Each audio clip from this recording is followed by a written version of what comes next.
तो आप हमारे साथ जुड़ गई हैं शिरोमणि अकाली दल की वरिष्ठ नेता हरसिमरत कौर बादल जी। हरसिमरत जी, आपका बहुत बहुत स्वागत है एनडीटीवी इंडिया में। मेरा सबसे पहला सवाल आपसे ये है कि आपने देखा सरकार ने अपनी तरफ से बयान दिए हैं, 2-3 चीजों पर उन्होंने कहा है कि वो विचार करेंगे। एपीएमसी को और सशक्त करेंगे, प्राइवेट मंडी के साथ दाम में समानता लाएंगे और एसडीएम कोड की व्यवस्था पर भी वो विचार करेंगे उसको बदलने के लिए। इन आश्वासनों पर आपका क्या कहना है?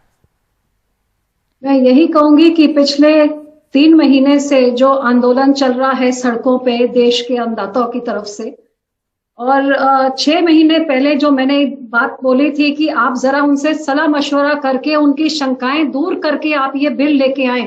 आज ये 6 महीने का आंदोलन, पिछले 6 दिनों में 6 लोगों की मौत, इस आंदोलन के पिछले 4 महीनों में 15 लोगों की मौत, ये सब कुछ बच जाता कि जो काम आप आज कर रहे हैं, जो आपने वो किसानों की पार्टी श्रोमणी अकाली दल की रिप्रेजेंटेटिव की, हमारी पार्टी प्रधान की, हमारी पार्टी की बात मान ली होती तो ये सब चीज से आज आप लोग को भी मुसीबत बच जाती और ये बेचारे जो दिल्ली के ठंड में बैठे ये भी बच जाते। लेकिन ये मैं जरूर कहूंगी कि मुझे अफसोस और दुख होता है कि जो 6 दिन से नहीं 3 महीने से ये लोग कह रहे हैं कि आप ये काले कानून वापस करिए, इससे पंजाब और हरियाणा के किसानों का बहुत बड़ा नुकसान होता है। 2 नंबर कि आप एमएसपी, मिनिमम सपोर्ट प्राइस, जो कम से कम कीमत हो जिससे किसान अपने परिवार का पेट पाल सके। आज वो अन्नदाता आपसे भीख ये मांग रहा है कि ये मिनिमम सपोर्ट प्राइस को आप एक कानूनी अमली जामा दे दे, क्योंकि आप बोल रहे हैं कि ये रहेगी, पर आज देश में आप रेट आप तय करते हैं लेकिन मिलता हुआ 90% किसानों को मिलता ही नहीं है, तो इसका फायदा क्या है? आपने 70% देश की आबादी, जो रीढ़ की हड्डी, जो अन्नदाता, जो देश का दुनिया का पेट भरता है, जे वो कह रहा है कि आप हमारे मिनिमम सपोर्ट प्राइस जो आप तय करते हैं, हमारा वो एक हमारा हक बना दीजिए, उसको स्टैच्यूटरी राइट बना दीजिए। तो मुझे नहीं लगता कि ये एक बहुत बड़ी बात है, बल्कि मैं देशवासियों को आपके तरफ से आपके द्वारा कहूंगी, आज रात को जब आप अपनी रोटी खाएंगे, आप अपना चावल खाएंगे, अपनी सब्जी खाएंगे, आज सोचिए कि आपको वो दिलवाने वाले आज वो सड़कों में बैठे हुए हैं पिछले 7 दिन से, सिर्फ ये मांगने के लिए कि जो दाम आप तय करते हैं हमारी इन चीजों के लिए, वो हमारा एक हक बना दीजिए। और वही ये सरकार ध्यान भटकाने की दूसरी चीजों की बात कर रही है, लेकिन जो मेन चीज जो किसान की ये है कि एमएसपी को स्टैच्यूटरी राइट बनाइए। जो 2011 में प्रधानमंत्री जी जब चेयरमैन एक वर्किंग कमेटी के थे, मनमोहन सिंह की तरफ से बनवाए गए थे, प्रधानमंत्री जी उस टाइम में अपने गुजरात के ये मुख्यमंत्री थे, and as chairman of that working committee प्रधानमंत्री जी की सबसे बड़ी रिकमेंडेशन ये थी कि किसान की एमएसपी को एक स्टैच्यूटरी राइट बनाया जाए। तो वो अब क्यों नहीं हो रहा? आपको क्या लगता है हरसिमरत जी? मैं आपसे ये सवाल पूछना चाह रहा हूं, जब वो बतौर मुख्यमंत्री ये कह सकते थे, तो बतौर प्रधानमंत्री आपके हिसाब से वो क्यों नहीं कर रहे हैं?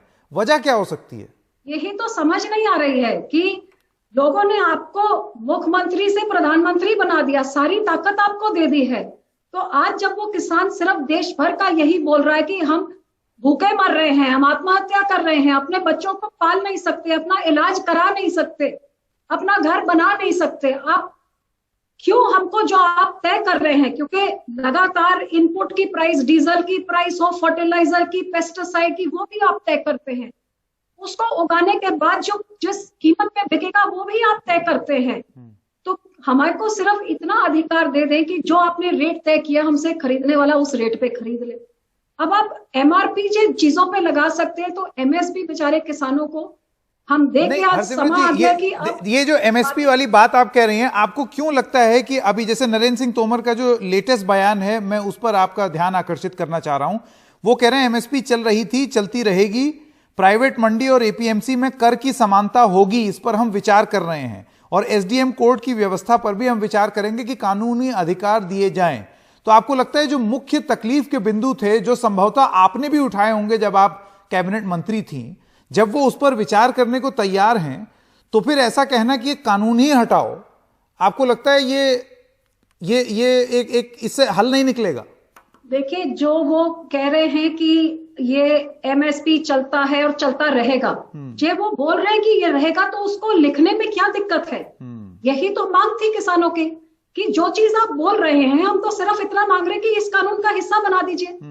अब आप एक नहीं, लेकिन अभी हरसिमरत जी दरअसल डिमांड ये है कि ये कानून ही हटा दो, इसको हटाओ, इन काले कानूनों को। हाँ बिल्कुल, क्योंकि इनमें बहुत सारी, इन किसानों की बहुत सारी शंकाएं हैं। आप तो एक दो की बात कर रहे हैं, जैसे किसानों ने, अब मैं यही तो मैं बोलती थी 6 महीने पहले कि इनकी बहुत सारी शंकाएं हैं कि आप प्राइवेट लोगों के लिए एक एग्रीकल्चर जो स्टेट सब्जेक्ट होता है, आप कंकरेंट लिस्ट में से कॉमर्स और ट्रेड के अंडर में आप लाके आप मंडियां प्राइवेट लोगों को अलाउ कर रहे हैं, जिनको ना कोई टैक्स देना पड़ता है, ना कोई रूरल डेवलपमेंट फंड उनको देना पड़ता है। तो आप उनको ये इतनी छूट दे रहे हैं, तो कम से कम उनको ये तो कहिए जो मिनिमम सपोर्ट प्राइस है वो उनको लाजमी देना पड़ेगा।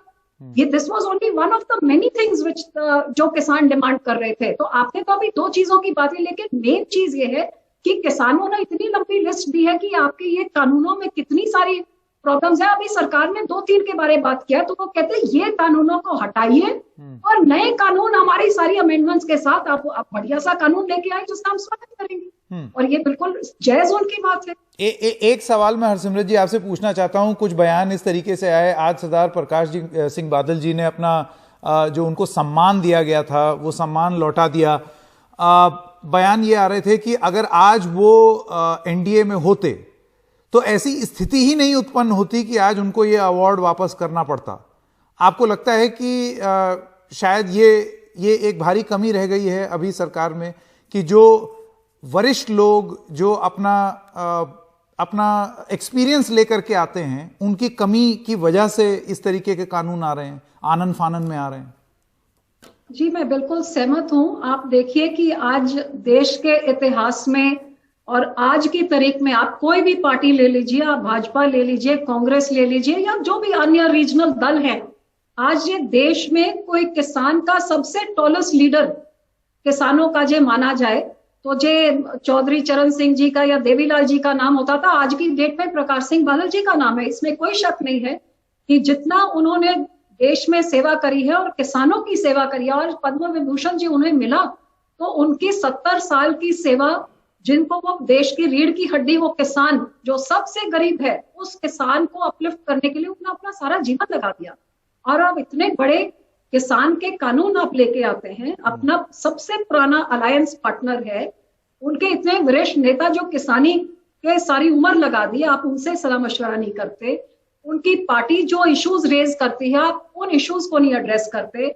उस पार्टी का बादल साहब के नुमाइंदे जो आपके कैबिनेट में हैं, उनके लगातार रिपीटेड कोशिशों के हर लेवल पे आपको समझाने की कि बहुत बड़ा आंदोलन है देश का, पूरे किसानों में आग लग जाएगी, आंदोलन देश भर में हो जाएगा, आप इसको उनसे सलाह मशवरा करिए, मत लेके आइए, बहुत बड़ी शंकाएं, आप उनकी तक नहीं मानते। तो कहीं ना कहीं ये बिल्कुल सही है कि आप जिसके भी आप कर रहे हैं, ना आप किसानों से बात करते हैं, ना आप अपनी एलाइज की सुनते हैं, ना आप अपनी मंत्री की सुनते हैं।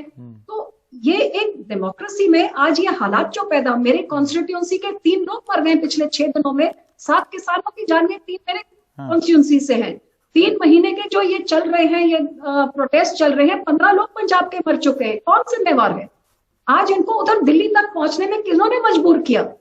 जो शायद बादल साहब से या अकाली दल से आप उनकी शंकाएं हमसे मान लेते बात और दूर कर देते, तो ना आपको ये मुसीबत होती, ना लोगों को ये मुसीबत होती। बहुत जल्दी मैं अपने 2 आखिरी सवाल पूछना चाहता हूं। एक तो ये कि आज कैप्टन अमरिंदर सिंह अमित शाह से मिले और उन्होंने बोला कि किसान अब बहुत ज्यादा धरना प्रदर्शन ना करें, उनकी मांगे जायज हैं लेकिन वो ज्यादा ना करें क्योंकि ये नेशनल सिक्योरिटी का मसला बन सकता है और इससे अर्थव्यवस्था पर भी चोट पहुंच रही है।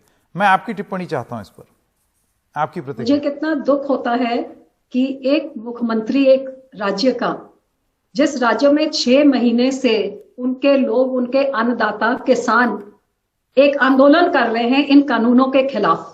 सबसे पहले अमरिंदर सिंह ने अपनी गैर जिम्मेवारी दिखाई जब 1 जुलाई 2019 में, जैसे मंत्री जी ने पार्लियामेंट में on the floor of the house किया, जब ये बिल इंट्रोड्यूस किए कि 7 मुख्यमंत्रियों की कमेटी गठित हुई जिसका अमरिंदर सिंह उसमें थे, उन्होंने सहमति दी।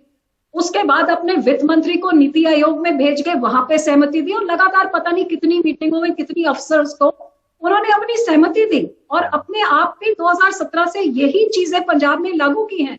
आज ये मुसीबत जो पंजाब के किसानों के ऊपर आई है, ये उस मुख्यमंत्री की देन है जो अपने फार्म हाउस से ना बाहर निकलते हैं और किसी मीटिंग में जाके कागज तक को नहीं पढ़ते जिसमें वो हस्ताक्षर कर रहे हैं। आज उन्हीं की बदौलत ये किसानों को अपनी लड़ाई खुद लड़नी पड़ रही है, क्योंकि जो पिछले 6 महीनों में आप मुझे बताइए कि पंजाब का मुख्यमंत्री अपने लोगों का आंदोलन देख के उनको रेल की पटरियों में और सड़क में छोड़ के प्रधानमंत्री के पास कितनी बारी गए हैं, तोमर साहब एग्रीकल्चर मिनिस्टर के पास कितनी बारी गए हैं।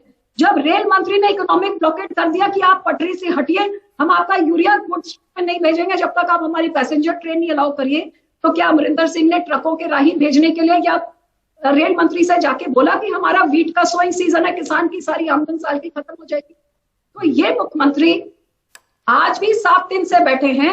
आज अमित शाह जी ने जब इनको बुलाया भड़काया तो भागे गए, और भाग के जाके ये नहीं कि मेरे लोगों का आंदोलन जायज है, आप इनकी मांगे मानिए। जो मुख्यमंत्री को लोगों ने चुना हमारी लड़ाई लड़ने के लिए, वो तो शुरू से ही केंद्र की भाषा बोली जा रही हो, आज बंद दरवाजे में पता नहीं क्या मजबूरी लेके आज फिर उनकी भाषा बोल रहे हैं। और आप कह रहे हैं कि देश की पंजाब की अर्थव्यवस्था, तो आपको उस टाइम बोलना था जब किसानों ने अपना रेल की पट्टी से उठ गए थे और हफ्ता भर ट्रेन यूरिया की नहीं आ रही थी, उस टाइम आपने निकल के बोलना था। और आज आप कह रहे हैं कि सिक्योरिटी, ये वो किसान हैं जिन्होंने देश की आजादी में सबसे ज्यादा खून डोला। ये वो किसान हैं जिनके बच्चे उधर बॉर्डर की आज तक राखी कर रहे हैं। अभी चाइना के साथ आपके साथ लड़ाई हुई तो 10-10 चीनियों को इकट्ठे, मेरे कॉन्स्टिट्यूएंसी के हमारे पंजाब के शेरों ने इकट्ठे उनका निपटारा कर दिया था। आप क्या देश की रखवाली करेंगे? तो हमारे लोग ही कर लेंगे। आप कृपा करके कैप्टन अमरिंदर सिंह अपनी जिम्मेवारी संभालिए और इन लोगों की अगुवाई करिए, इनकी लड़ाई की अगुवाई एक मुख्यमंत्री बन के करिए, ना कि सेंटर का पपेट बन के आप उनके इशारों पे नाचते रहिए। हरसिमरत जी, मेरा आखिरी सवाल, 8 दिन हो गए हैं, ये बिल्कुल भी अच्छा नजारा नहीं होता कि इस तरीके से किसान तकलीफ में, बाहर ठंड में, रात में बहुत ठंड हो जाती है, बूढ़े बुजुर्ग भी हैं, सब सड़कों पर हैं, ये एक अच्छा नजारा नहीं है। लेकिन मैं आपसे ये जानना चाहता हूं कि समन्वय हमेशा ऐसे बनेगा जब कोई लोग बैठ करके आपस में चर्चा करें और जो सबसे ठीक नतीजा हो उस हल तक पहुंचे। आपको लगता है एक टफ पोजीशन बना लेना दोनों तरफ से ये किसानों का नुकसान करेगा, मतलब किसानों की तरफ से भी? संकेत जी, टफ पोजीशन सिर्फ एक साइड से ही है। 6 महीने पहले जब मैंने बोला तब भी सरकार का यही पक्ष था, और 6 महीनों में आप देखिए किसानों को पहली बारी बातों के लिए बुलाया तो उनकी कोई सुनवाई नहीं हुई। दूसरी मीटिंग 7 घंटे की मैराथन मीटिंग हुई, उन्होंने फिर वही दोहराया, तब भी सुनवाई नहीं हुई। अब पिछले 7 दिनों में 3 मीटिंग्स हो चुकी हैं, वो तो अपनी बात कितनी बारी समझाए भी, आप किस बात के माने हैं? उनकी तो वही बातें रही हैं। हमारा एमएसपी को लाजमी बनाइए, ये काले कानून आप वापस करके आप इनको सुधार करके सारी चीजें लाइए, क्या बड़ी बात है? ये कोई डिक्टेटरशिप तो है नहीं कि शाही फरमान ऐलान कर दिया गया है कि ऐसे ही होगा। भाई देश भर के अन्नदाता वहां पे इकट्ठे हो गए हैं, आपने उनसे सलाह मशवरा किए बिना उनके ऊपर बिल थोप दिया है। अब उनकी बातें सुन के इस बिल को वापस लेके दोबारा बढ़िया कानून लेके आइए ताकि उसका स्वागत हो जी। तो अड़ियल यहाँ पे अड़ियल स्वभाव किसानों का नहीं, वो तो एक ही जो सरकार जो अपने बात पे डटी हुई है कि हमने तो पीछे हटना नहीं है, कि किसान आप ये लड्डू खाइए, ये आपके लिए अच्छा है। किसान कह रहा है ये जहर है, मैं मरूंगा नहीं, हमने कह दिया लड्डू है तो ये लड्डू है। सो ये मैं समझती हूँ कि ये संघर्ष पे मजबूर सरकार ने किया है, और सरकार का फर्ज बनता है कि जिन लोगों ने चुन के उनको उधर बैठा है, भेजा है, आज देश भर के किसान, अकेले पंजाब में तो शुरुआत और अगुवाई करी, किसान साथ में जुड़ा, और किसानों के साथ जैसे हरियाणा की सरकार ने बर्ताव किया, डंडे के साथ, लाठी के साथ, टीयर गैस, वाटर कैनन, और ये वो किसान हैं जिन्होंने मुड़ के उन्हीं पुलिस वालों को जिन्होंने लाठियां बरसाई, उनको रोटी भी खिलाया, उनको पानी भी पिलाया। और आपने क्या किया? कभी इनको खालिस्तानी कह दिया, कभी आतंकवादी कह दिया, कभी आपके जो ट्रोल मीडिया है कहते हैं 100 रुपए में ये दादियां उधर से 100 रुपए में दे के लाए हैं। आज दिलजीत दोसांझ ने जवाब भी दे दिया है, जिसका आप जिक्र कर रही हैं, कंगना रनौत का, वो उन्होंने जवाब भी दे दिया इस बात का कि 100 रुपए की बात आपने क्यों कही। तो ऐसा नहीं है, किसान जवाब भी दे रहे हैं और किसान के पक्ष में भी लोग बोल रहे हैं। देखिए, किसान तो सरकार को भी जवाब देने में और पीछे हटने में मजबूर करेंगे, और ये मैं किसान ही नहीं, आज ये किसानों के साथ मैं बता सकती हूँ, आज चाहे एम्प्लॉइज हों, चाहे दुकानदार हों, चाहे व्यापारी हों, और आपके द्वारा मैं देश की जनता को कहती हूँ कि आज रात को जब आप अपनी रोटी खाएंगे जी, अपनी प्लेट में आपकी रोटी होगा, आपके चावल होगा और आपकी सब्जी होगी, आप इस चीज का ध्यान रखिए कि ये आपके पेट में और आपके परिवार का पेट पाल रहा है। वो लोग आज अपने हकों की लड़ाई के लिए संघर्ष में इस तट पे बैठे हैं और मांग क्या रहे हैं? कि हमारी मिनिमम सपोर्ट प्राइस जिससे हम अपने परिवार को जिंदा रख सके वो हमारा हक बना दे जी। कोई बड़ी बात नहीं जो आज इन अन्नदाताओं के साथ देश नहीं खड़ा हो सकता। फिर 1960s में जब विदेशों से भीख मांग के अन्न लाके अपने लोगों का पेट भरते थे, ये वो किसान है जो ग्रीन रेवोल्यूशन लाके आपका पेट भरने का काम इन्होंने किया। आज आप इनके साथ नहीं खड़े होंगे, जिस सरकार के ऊपर दबाव पाके इनका हक आप नहीं दिलवाएंगे, तो फिर ये रीढ़ की हड्डी जब टूट जाएगी, जब पेट ही नहीं रहेगा, रोटी नहीं रहेगी, तो बाकी क्या रह जाएगा। ठीक है, हरसिमरत जी आपका बहुत बहुत धन्यवाद अपनी बात रखने के लिए किसानों के पक्ष में। एनडीटीवी से बात करने के लिए बहुत धन्यवाद।